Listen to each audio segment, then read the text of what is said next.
So magandang hapon po. Ako po si Natalie. And ako po si Iris. So sir, ano po yung pangalan niyo po? Alan Javier. Okay, Sir Alan, kailan po kayo nagsimula ng inyong negosyo? 2016, since 2016 pa. Okay, so ano po yung naging inspirasyon nyo para simulan yung negosyo? Siguro sa sa pangarap na umangat-angat ng konti ang buhay. So Sir Alan, paano niyo po naisipan na ito ang gusto kong itayo na negosyo? Siguro ito ay parte ng family routine kasi pag ibang business sa labas siguro hindi kaya ng time schedule. Ito pwede kasi maiwan sa pamilya lang kasi ito yung sariling bahay. Pwede siyang iwanan, sarado kung in case na walang bantay kay sa sarili lang naman na negosyo. Hindi naman wala naman akong tauhan ako lang mag-isa. Okay, so paano nyo po napapanatili or paano nyo po na-maintain na maging motivated at tutok po sa negosyo nyo? Siguro sa gusto kong umunlad pa ng konti kahit papano, kahit pakunti-kunti basta umuunlad siya.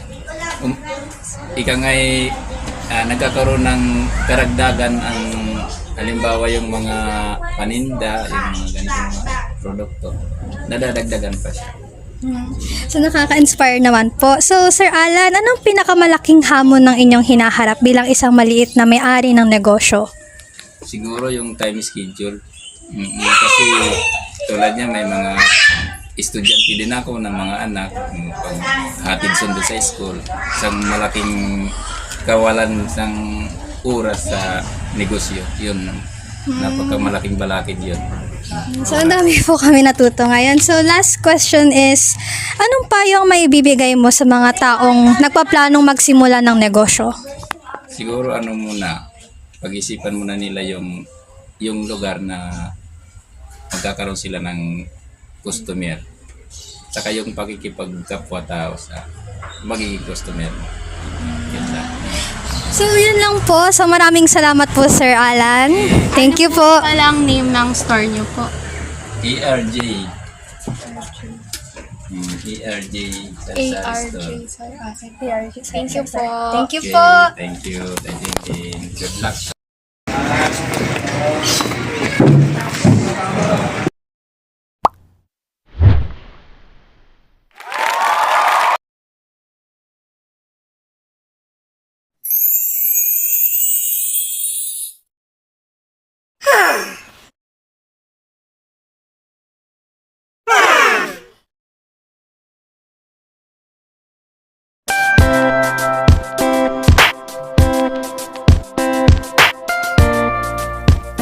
Magandang hapon po. Ako po si Natalie.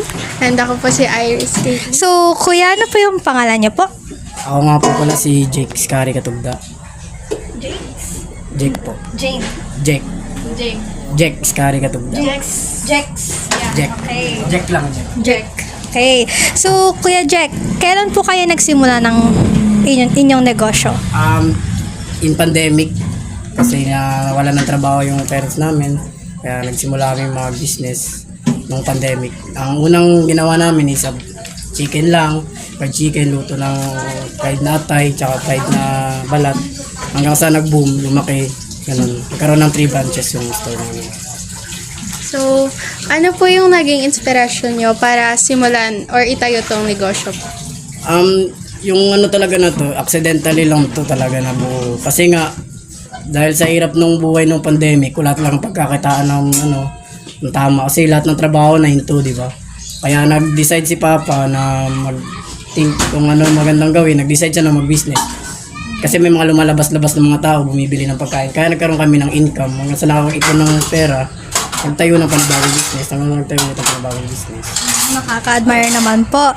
So, paano nyo po naisipan na ito ang gusto kong itayo na negosyo?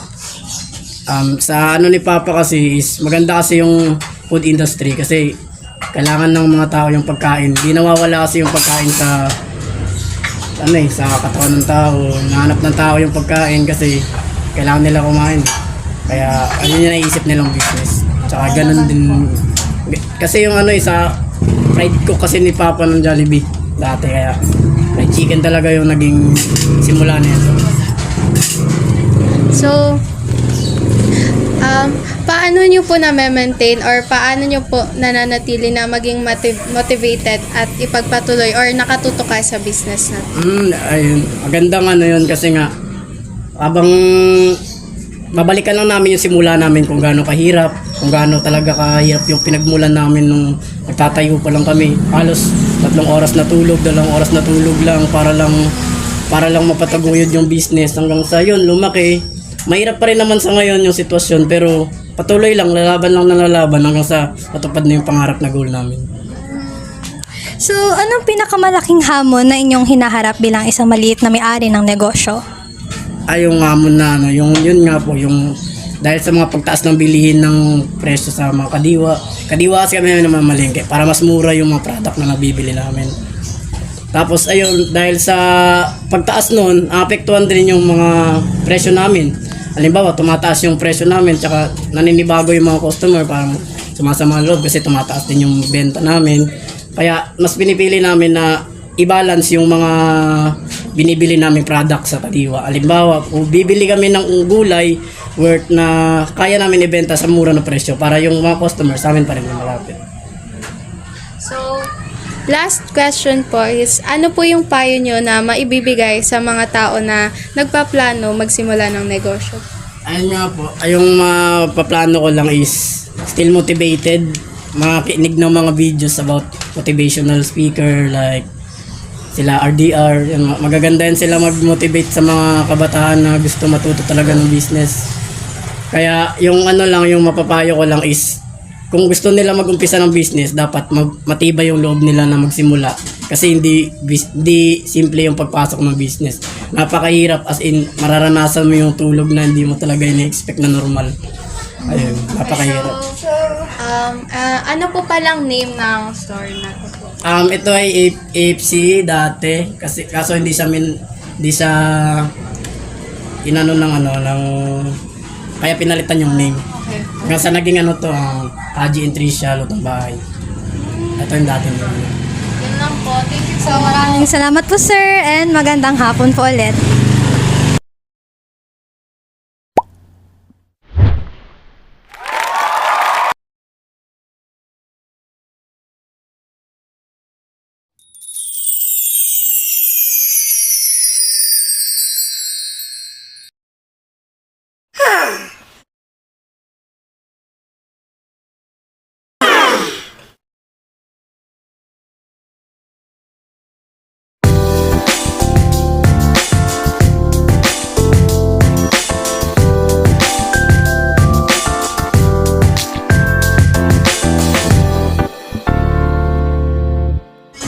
So, good afternoon po. Taga Brimstone Academy po kami. And thank you po sa pumayag kayo na ma-interview namin kayo. So, miss, ano po yung pangalan niyo po? Mimi na lang, ate Mimi na lang. Ni. So, kailan po kayo nagsimula ng inyong negosyo? 2 years na. Magto 2 years na ka. So, ano po yung naging inspirasyon mo para simulan po itong negosyo nyo po na ito? Siguro yung 2 anak ko. Yung 2 anak ko talaga, pinaka-inspirasyon. Para po ba matustusan nyo? Yes, kasi nasa probinsya sila. So, kailangan kong i-provide. Single mom kasi akin. Okay. So, paano niyo po naisipan na ito ang gusto kong itayo na negosyo? May isang, kumbaga yung papa nila, yun yung talaga yung rason kung bakit ako napunta sa ganitong negosyo. Siya yung nagturo sa akin ng ganito. Tinuloy ko na. That's good to hear po. So, paano nyo po na-maintain or paano po kayo nananatiling motivated at nakatutok sa negosyo nyo? Kumbaga tiyaga lang sa isang negosyo naman hindi naman laging okay araw-araw eh. Tiyaga lang talaga. Yun lang. Tsaka yung kailangan mo isipin na kailangan ko gawin to para ma-provide ko yung kailangan ng mga taong nangangailangan ng katulad ng anak ko, 2 anak ko, katulad ng pamilya ko, may kapatid din akong nag-aaral, ganun. Yes, kuya! So, malaking dedikasyon po ang ginawa niya. So, we really appreciate that. So, Miss Mimi, anong pinakamalaking hamon na iyong hinaharap bilang isang maliit na may-ari ng negosyo? Yung kapag hindi nauubos yung paninda mo, lalo na yung pag mataas yung presyo ng mga bilihin. Ganun. Yes po. So, last question po. Ano po yung mapapayo nyo sa mga taong nagpaplanong magsimula ng negosyo? Tiyaga talaga, sipag, din yung kung ano man yung naisip mo na idagdag sa paninda mo, kahit kaunting tubo, yung matutubo mo doon, kailangan mo pagtiyagaan. Yan lang talaga. So, yun lang po ngayon. Maraming salamat po, Ma'am Mimi. So, magandang hapon po.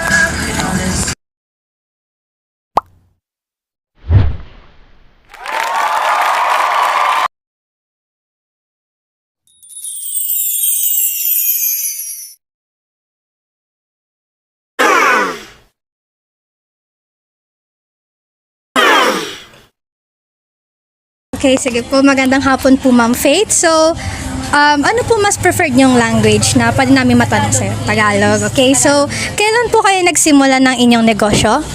June 2023. So, ano po yung naging inspirasyon nyo para simulan yung negosyo na to po? More on skills. And nag-motivation ko kasi may make to order ako na pa-order yung mga bilao, mga puto, mga ganon. So nung nakita ko nag-open yung takoyaki, drinap ko yung opportunity. Food pa rin, food business pa rin. So, paano niyo po naisipan na ito ang gusto kong itayo na negosyo? Mahilig ako magluto. So, paano nyo po na-maintain or nanatiling motivated at nakatutok po kayo sa business? Motivated po kasi motivated lang na madami akong gustong gawin. Ayoko na nakatambay. Ganun lang. Yun lang yun. So, ano ang pinakamalaking hamon ng inyong hinaharap bilang isang maliit na may-ari ng negosyo? Wala naman kasi everyday is a learning process. Every day, you learn, hindi naman araw-araw fiesta. Sabi nila, hindi araw-araw madaming customer. May mga araw na wala, meron din yung sobra-sobra. Kaya kung nandyan yung mga customer mo, pabalik-balik sila, thankful ka na doon. Maging thankful ka na kasi yung customer mo bumabalik yan kahit hindi mo i-promote or na lang yan, word of mouth na lang nung ibang customer mo. Kaya doon ako thankful kasi may mga customer akong bumabalik. Okay, so last question is, anong payo ang may bibigay mo sa mga taong nagpaplanong magsimula ng negosyo? Know your skills kasi hindi ka pwedeng pumasok sa isang negosyo na ayaw mo. Dapat gusto mo. Yun lang. So maraming salamat po, Ma'am Faith, and magandang hapon po. Thank you.